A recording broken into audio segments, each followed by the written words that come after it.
وہ سمجھتے ہیں کہ شاید ہم اینٹی اسٹیٹ کام کرتے ہیں پاکستانی، وہ مغرب کو بتاتے ہیں، شکایتیں لگاتے ہیں۔ اس دن کو روز سکتے ہیں پاکستان کی جتنی اقلیتیں ہیں، یا پھر ان کا رونا سنا بھی جائے گا کبھی نہ کبھی؟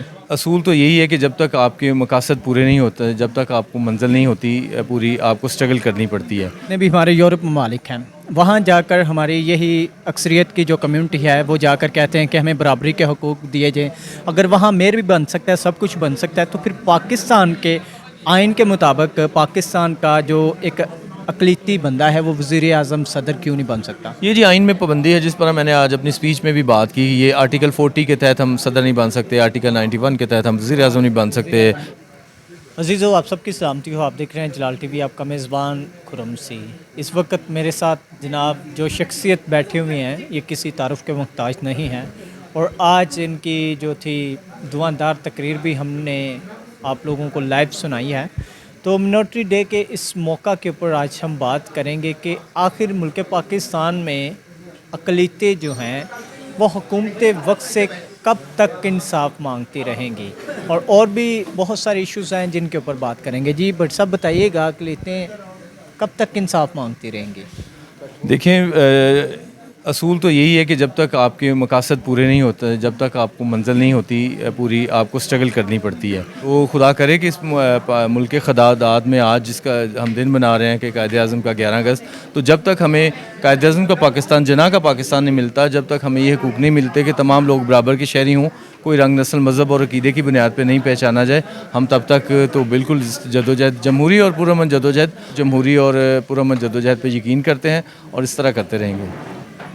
یہ جس طرح ہم نے دیکھا ہے کہ آج آپ نے تقریر بھی کی ہے کہ جو ہندو کمیونٹی کے لوگ ہیں آلموسٹ 52 لاکھ کے لگ بھگ ہیں، مسیحیوں کی جو تعداد ہے وہ 16 سے 17 لاکھ بتائی جا رہی ہے۔ اس کے پیچھے ماجرا کیا ہے؟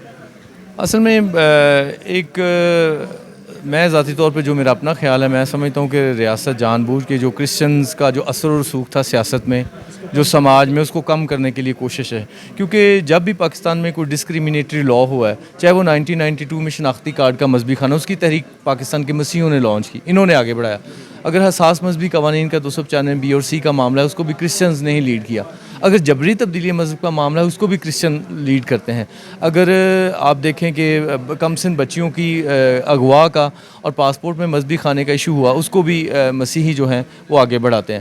تو ہمارے ساتھ بدقسمتی سے یا خوش قسمتی سے کہہ لیں مغرب کھڑا ہو جاتا ہے، تو پھر وہ وہاں سے ایک پریشر ڈلتا ہے پاکستان کی۔ تو اس لیے پاکستان شاید یہ سوچ رہا ہے کہ ان کا کچھ اثر کم کریں، تاکہ جو مغرب کو، وہ سمجھتے ہیں کہ شاید ہم اینٹی اسٹیٹ کام کرتے ہیں پاکستانی، وہ مغرب کو بتاتے ہیں، شکایتیں لگاتے ہیں۔ ایسا بالکل نہیں ہے۔ پاکستان میں ہمارے مسائل حل کیے جائیں، مجھے کوئی ایسا ادارہ دکھا دیا جائے کہ جس پہ جا کے میں بالکل وعدہ کرتا ہوں کہ ہم کبھی بھی انٹرنیشنل کمیونٹی کو مخاطب نہیں کریں گے، لیکن ہمیں کوئی ایسا ادارہ دکھا دیا جائے جس پہ ہم جا کے ہمارے مسئلے تو حل ہوں، اگر وہ ہم پھر اس کے بعد ہم کہیں پہ لیکن کوئی ایسا ادارہ ہی نہیں ہے۔ پارلیمنٹ میں ان کا بقاؤ مال رکھا ہوا ہے، جو سارے 20 سال سے وہاں بیٹھے ہیں، کچھ کر نہیں رہے، نہ ہمارے حقوق کے لیے آواز اٹھاتے ہیں، اور بہت ساری چیزیں ویسے کی ویسی پڑی ہیں۔ تو میں سمجھتا ہوں کہ اس وجہ سے ہمیں مطلب وہ چھوٹی کمیونٹیز ہیں جن کے پاکستان کی اپنے مفادات وابستہ ہیں، ان کو آگے لگا کے، یعنی ان کا خلا، جو مسیحوں کا خلا ہے، وہ سکھوں کے ذریعے پورا کرنے کی کوشش کی جاتی ہے، وہ کسی اور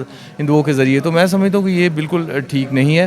ہم کوئی نفرت نہیں کر رہے ہندو اور سکھوں سے، وہ ہمارے بھائی ہیں، ہمارے ساتھی ہیں، لیکن ہم تو اپنی رائٹس کی بات کریں کہ ایسا نہیں ہے ہم اینٹی اسٹیٹ نہیں ہے، نہ ریاست ہمیں یہ سمجھے، ہم بالکل محب وطن پاکستانی ہیں، ہمارا صحت اور تعلیم کے میدان میں کردار ہے، اور ہم سے مواقع نہ چھینے جائیں، ہمیں موقع دیے جائیں۔ ہم انشاءاللہ جس طرح شہباز بھٹی صاحب نے پارلیمنٹ میں ہمیشہ پاکستان کا سافٹ امیج پیش کیا، وہ ایسے منسٹر تھے جنہوں نے سب سے زیادہ سیلاب کے 2008 میں جب سیلاب آیا، سب سے زیادہ فنڈ کسی نے اگر اکٹھے کیے تو شہباز بھٹی صاحب تھے۔ تو ہم ایسا کردار ادا کر سکتے ہیں پاکستان کے لیے، ہم پاکستان سے غربت اور جہالت کے لیے مغرب کو قائل کر سکتے ہیں، لیکن ہمیں آپ موقع تو دیں۔ ایک طرف ہم دیکھتے ہیں کہ جب بھی ہمارے یورپ ممالک ہیں، وہاں جا کر ہماری یہی اکثریت کی جو کمیونٹی ہے وہ جا کر کہتے ہیں کہ ہمیں برابری کے حقوق دیے جائیں۔ اگر وہاں میئر بھی بن سکتا ہے، سب کچھ بن سکتا ہے، تو پھر پاکستان کے آئین کے مطابق پاکستان کا جو ایک اقلیتی بندہ ہے وہ وزیر اعظم صدر کیوں نہیں بن سکتا؟ یہ جی آئین میں پابندی ہے، جس پر میں نے آج اپنی اسپیچ میں بھی بات کی۔ یہ آرٹیکل 40 کے تحت ہم صدر نہیں بن سکتے، آرٹیکل 91 کے تحت ہم وزیر اعظم نہیں بن سکتے۔ تو یہ ڈسکریمنیشن، ہم کہتے ہیں کہ ریاست سب کی ماں ہوتی ہے،